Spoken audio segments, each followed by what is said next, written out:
limitada a reprimenda que seja proporcionalmente necessária e suficiente para a reprovação do crime.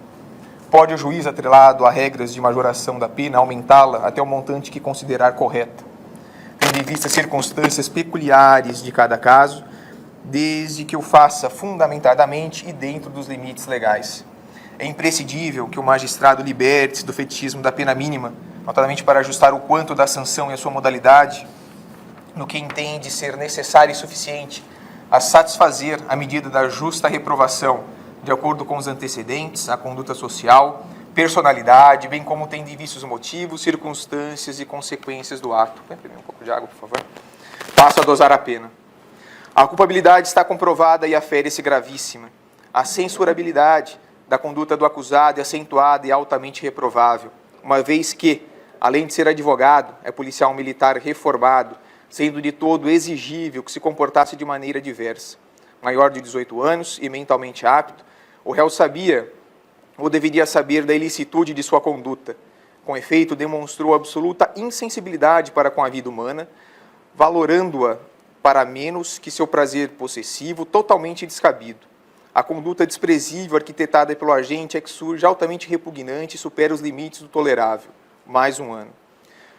No caso, o exame, o sentenciado não é portador de antecedentes criminais. Quanto à conduta social, é desconhecida desse julgador. Com relação à personalidade, devem ser lembradas as qualidades morais do apenado, sua boa ou má índole, o sentido moral do criminoso, bem como sua agressividade e o antagonismo em relação à ordem social e seu temperamento. HC 91.176/SP, relator ministro Eros Grau, julgamento que ocorreu no dia 16/10/2007. Na espécie, a análise dos fatos demonstra que o agente possui uma personalidade agressiva, covarde e irresponsável, além de ter demonstrado frieza em sua empreitada, patenteando intensa violência na prática delitiva. Não bastassem os tiros, a vítima foi jogada ainda viva numa represa, talvez desacordada, sendo certo que não sabia nadar. Em outras palavras, o resultado morte era mais do que esperado. Tem personalidade egoística, voltada à satisfação de seus instintos mais básicos, sendo-lhe indiferente às consequências infaustas de seus atos sobre seus semelhantes. Infelizmente, não existe o crime de perjúrio no ordenamento jurídico pátrio. Por outro lado, não há dúvida sobre o direito ao silêncio, podendo o réu, durante o seu interrogatório, nada responder sobre uma ou todas as questões que lhe forem dirigidas, sem que isso possa lhe acarretar qualquer prejuízo. Todavia, uma coisa é permanecer em silêncio, ato nitidamente omissivo. Outra, bem diferente, é mentir, conduta altamente ativa, antiética e contrária aos valores mais comezinhos da sociedade, não nos parecendo assim que exista uma garantia ao suposto direito invocado. Na verdade, não estamos diante de um direito de mentir, mas simplesmente da não punição criminal da mentira, salvo se a sua postura redundar na inculpação de terceiros, no desvio da investigação para a busca de fatos inexistentes, ou mesmo se consubstanciar na assunção de ilícitos executados por outras pessoas, com o objetivo de inocentar o real criminoso, dando-lhe proteção em troca de uma promessa de recompensa ou qualquer outra espécie de benefício escuso. Com devido respeito, não se pode tolerar o perjúrio como se fosse uma garantia constitucional, até pelo fato de o réu não precisar mentir para exercer o seu direito ao silêncio. A verdade é sempre um valor a ser defendido pelo Estado, o qual jamais poderá permitir e estimular a mendacidade.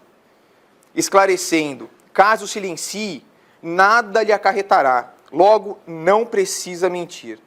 Ao mentir, o acusado o faz de modo intencional, notadamente para enganar o julgador, na espécie, os jurados, e beneficiar-se da própria torpeza, perfídia ou malícia, em detrimento de bens jurídicos relevantes para a Magna Carta e o processo penal.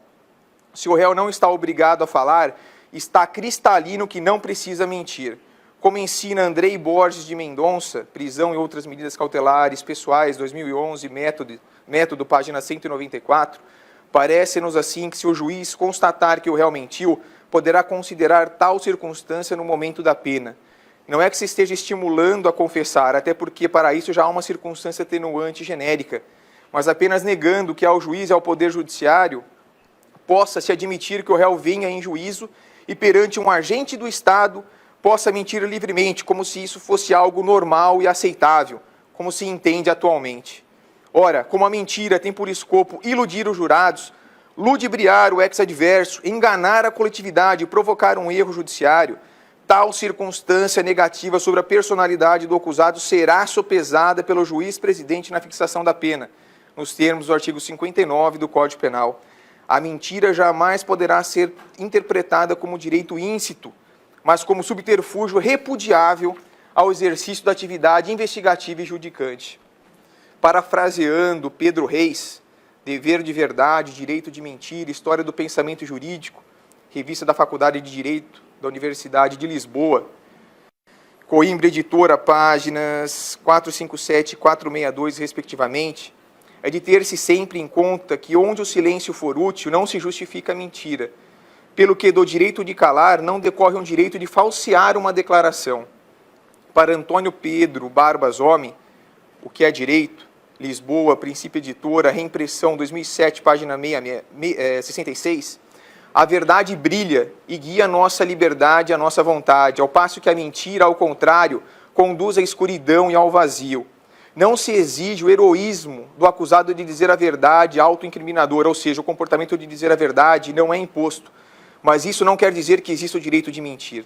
De acordo com Teodomiro Dias Neto, O Direito ao Silêncio, Tratamento nos Direitos Alemão e Norte-Americano, Revista Brasileira de Ciências Criminais, número 19, São Paulo, RT, 1997, página 187. A por Tiago Bottino, O Direito ao Silêncio na Jurisprudência do STF, São Paulo, Campo Jurídico, 2008, página 73.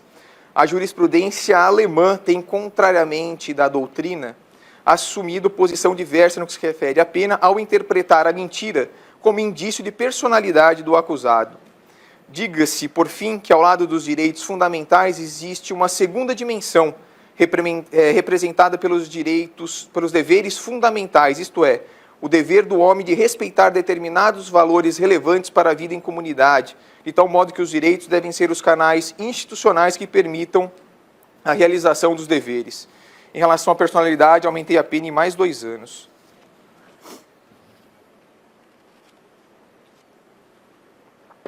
O motivo do crime foi torpe, consistente no rompimento do relacionamento amoroso.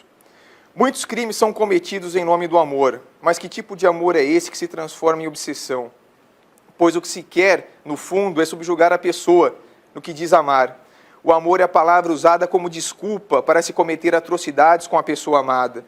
Quando é o amor o que se sente, não há o mínimo desejo de se livrar da pessoa amada. O que se denota claramente no caso concreto é a força, poder e o domínio que se quer ter sobre a vítima de um crime passional. Não confundas o amor com o delírio de posse, que acarreta os piores sofrimentos, como depressão, sintomas psicossomáticos, ansiedade, baixa autoestima, entre outros. Porque, contrariamente à opinião comum, sentimento, amor não faz sofrer. O instinto de propriedade, que é contrário do amor, esse é que faz sofrer. O amor verdadeiro começa lá onde não se espera mais nada em troca. Resumindo, os gestos de amor são humildes e jamais podem levar à morte da pessoa amada. É imperioso punir de forma mais gravosa aquele que submete mulher à violência, como aqui, mais 1 ano em relação à pena. Já as circunstâncias evidenciam dolo intenso, eis que exorbitaram que é inerente ao tipo, na medida em que o acusado agiu premeditadamente, aproveitando-se do fato de a vítima ser sua ex-namorada, a qual foi atraída ardilosamente para uma cilada, consumando o crime em lugar ermo para dificultar a descoberta e garantir a impunidade, tanto que o corpo permaneceu por longo tempo imerso nas águas de uma represa situada no município de Nazaré Paulista, sendo encontrado em avançado estado de decomposição. Tais circunstâncias demonstram que o fato em questão não constituiu um episódio acidental na vida do réu, identificando o verdadeiro desvio de caráter a exigir uma maior reprovabilidade, mais 1 ano. As consequências, como ensina Guilherme Nucci, são um mal causado pelo crime, que transcende ao resultado típico. Código Penal Comentado, 10ª edição, São Paulo, RT 2010, página 407. Em caso, foram graves, pois a vida de uma jovem de 28 anos foi ceifada subitamente, provocando danos psicológicos incomensuráveis e irreparáveis aos familiares. O sentimento que toma conta da família em uma perda ultrajante, desumana e diabólica é intangível.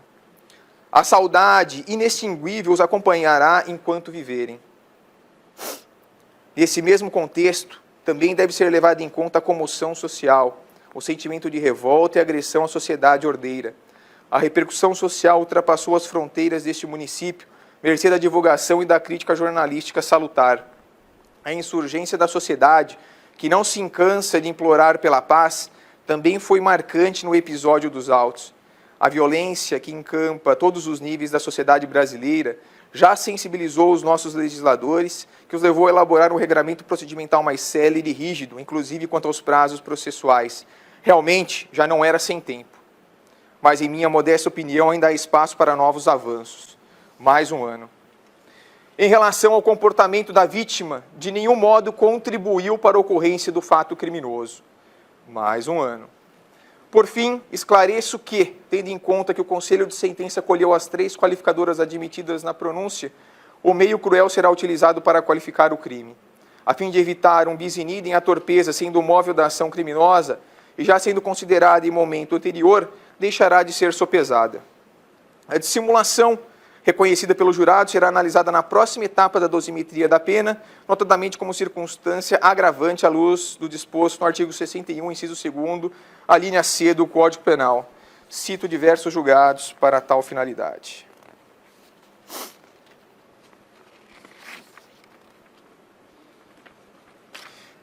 Fixo, pois, a pena base em 19 anos de reclusão. Conforme mencionado alhures, reconheça a qualificadora do recurso que dificultou e impossibilitou a defesa da vítima como circunstância agravante, passando a reprimenda ao patamar de 20 anos de reclusão.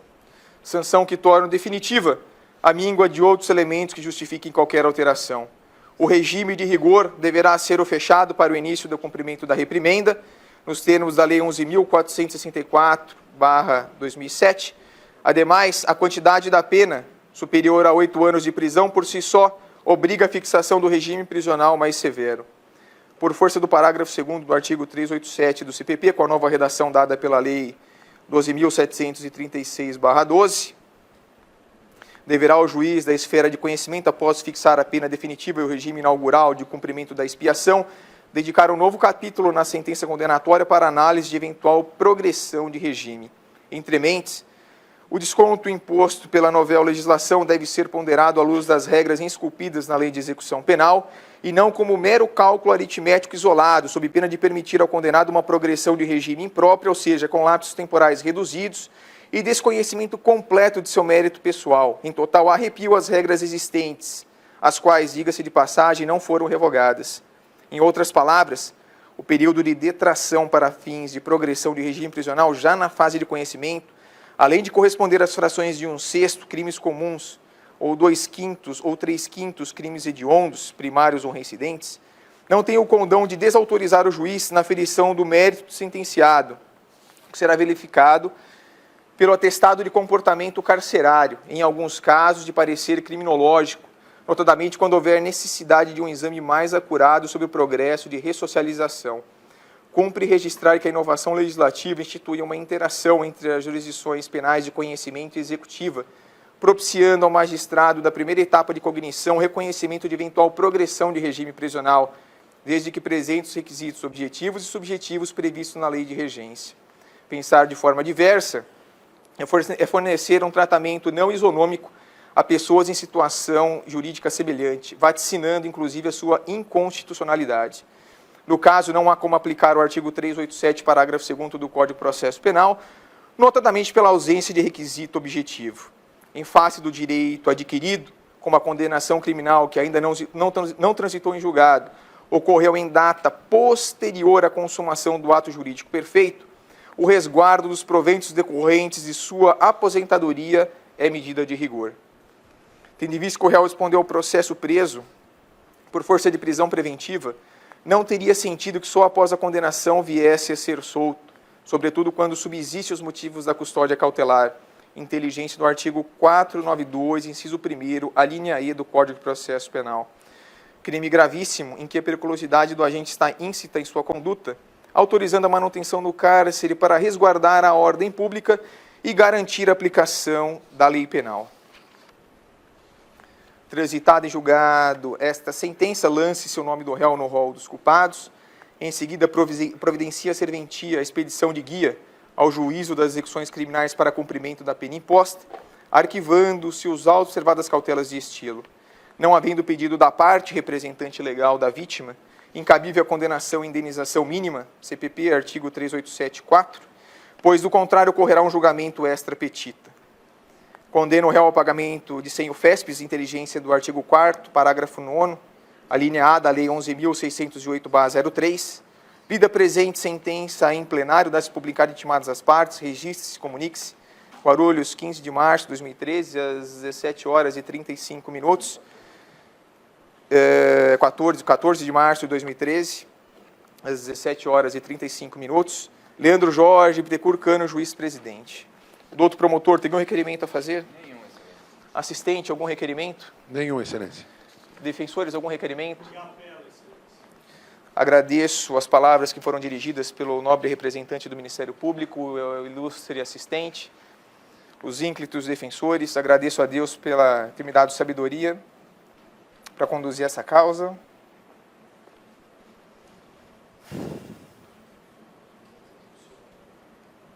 As partes, ao presidente do Tribunal de Justiça, assessoria de imprensa, segurança do Tribunal de Justiça, policiais militares, o pessoal do STI, o juiz Luiz Mouro Cavalcante, da Justiça Militar, os policiais do Romão Gomes também. E, por fim, eu deixei os senhores da imprensa. Eu gostaria de agradecer os senhores. Eu tive um contato durante essa semana bem produtivo, aprendi muito com os senhores. E essa questão de respeito, ela tem que ser mútua, não só dos juízes, mas também dos senhores. E essa questão, ela tem que ser tratada de uma forma mais transparente. E por isso que me levou a ter essa coragem de realizar esse julgamento nesse dia, para mostrar um poder judiciário diferente, contribuindo para esse estabelecimento da cidadania. O julgamento está encerrado, muito obrigado a todos, e estamos encerrados. Podem parar a gravação, por favor.